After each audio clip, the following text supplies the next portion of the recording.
Welcome to our Ayurveda talk. Today is a new moon and also just one more day. Tomorrow is the last day of 2024.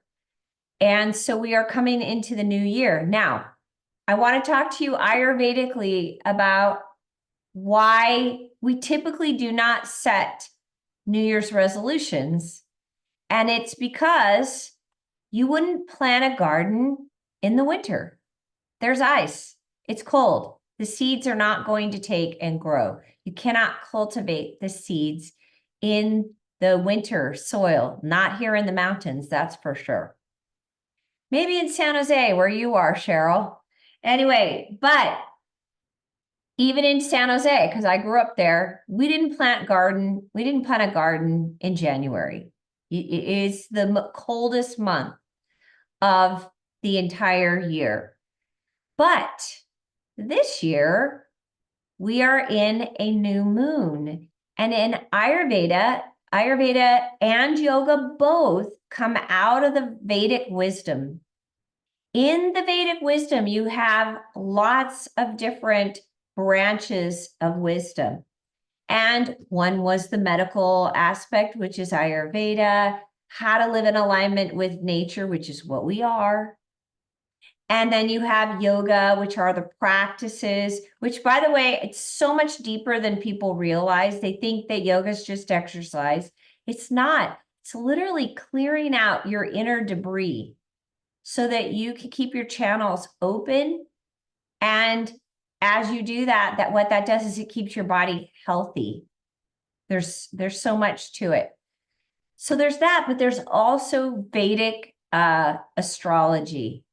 And that means that you pay attention to when the sun is hottest, when the sun is cool, when the moon is new, when the moon is full, because all of that is energetically impacting us because we are made up of the elements. So we are in a new moon, and a new moon is the energy of new beginnings. So this year, this January 2025, we can set an intention. We can actually do a New Year's resolution and put it energetically into play because of this new moon today. Tonight is the new moon. So you can use the energy of the new moon to create new beginnings, release what is no longer working for you. And we have opportunities all the time to do this. But there are certain energies that will support when we're really trying to make big changes in our life. So typically, we will plant seeds and try to make those big changes in the spring.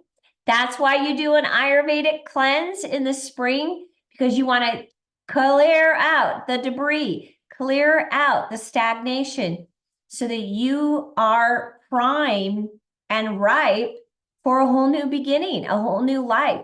You get to go with all this new energy of the spring that's rising up and growing in the atmosphere around us and within us.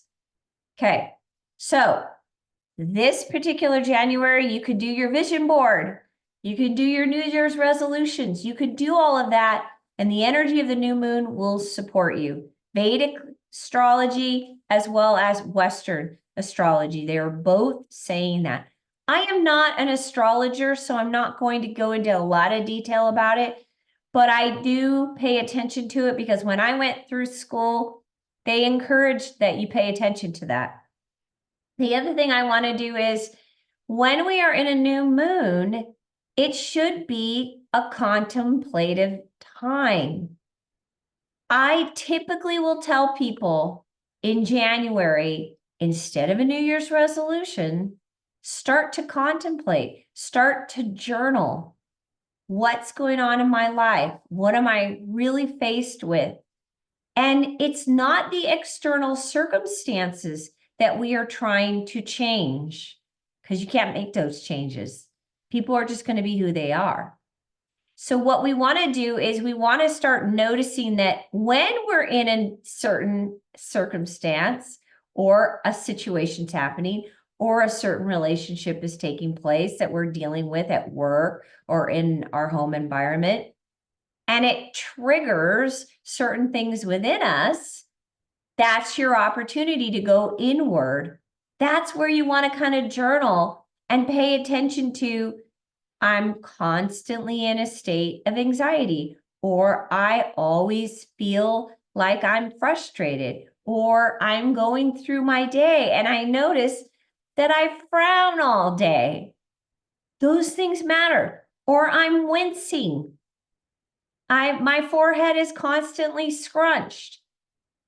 I have clients that I work on. I don't even know how they breathe because their heads are so tense. Like their scalp. You should be able to move the skin on your scalp. And if you can't, that's telling you you're carrying around a lot of tension. And that's your constant state.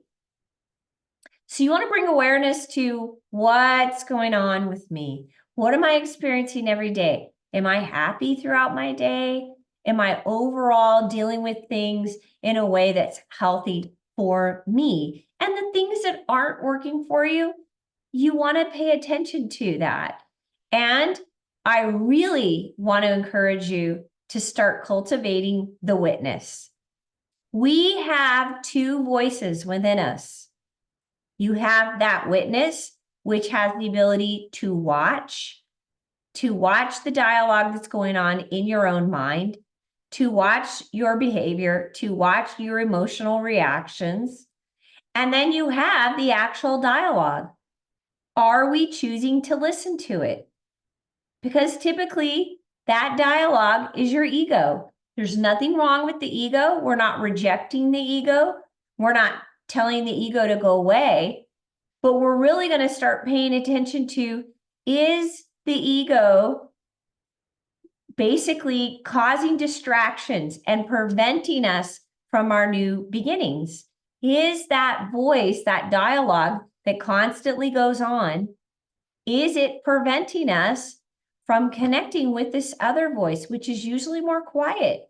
It just sits there waiting for us to not be distracted, and we would listen. Okay. So to be contemplated, to have a meditation practice is something I want to encourage all of you to start getting yourself doing in the morning. When you first arise, create a clean slate.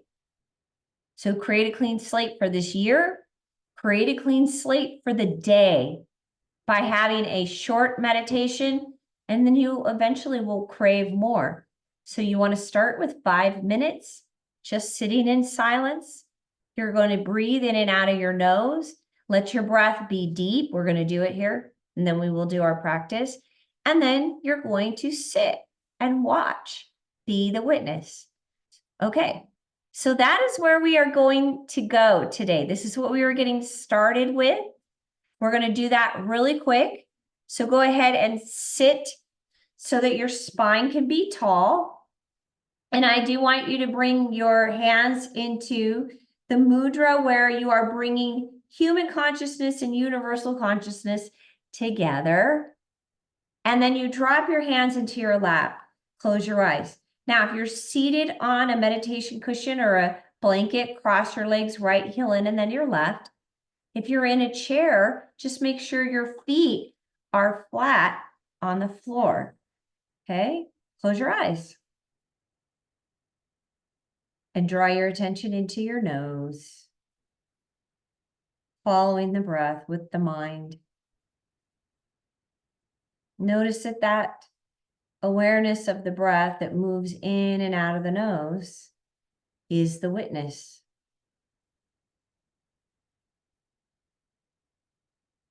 Let the breath slow down and become relaxed. And as long as it takes for the breath to relax, allow it.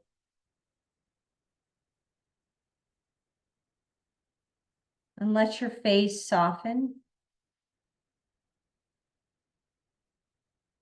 Become aware of your body in this moment. Feel it fully. Notice how your body feels physically. If you're noticing that your posture needs to be adjusted, then adjust it. If you're noticing that you're holding in your shoulders and your arms, allow the shoulders and the arms to relax.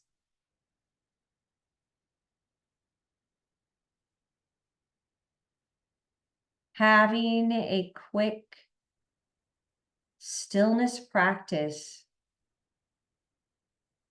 allows us to connect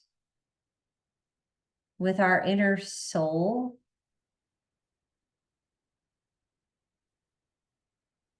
with that witness, with that divine part of ourselves. Notice the dialogue that moves through the mind and be the witness of that.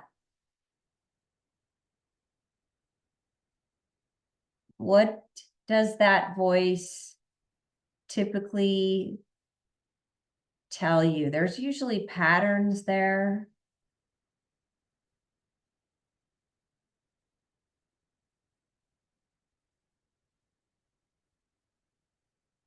Whatever it is, just be the witness of it, staying in that witness, in the observer,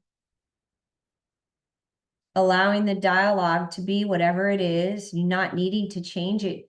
You're just recognizing that it's there, and you're making the choice to stay aligned with the observer, with the witness, and not to listen to the dialogue. Connecting with your emotional body. How are you showing up in this present moment emotionally?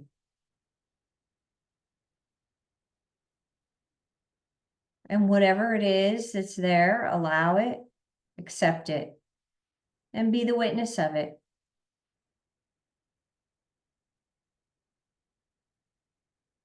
Take a moment to recognize that the divine is with you, that you live and move in the divine, that not only are you living life, life is living you. The divine is with you. The divine is your source of life, the life within, the air that you breathe, the food, which is the earth element that sustains you, the water that renews and cleanses you. This is your home. This is where you really live. Let that spirit and divine self guide you and direct your actions, and offer you its thoughts of wisdom, and guarantee your safety, covering you with kindness and care, and holding you with love.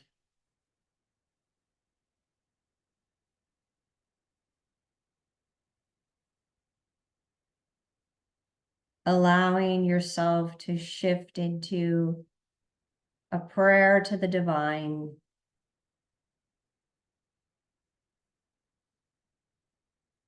to the divine. We have no words except for your guidance, for your wisdom upon our lips and in our minds.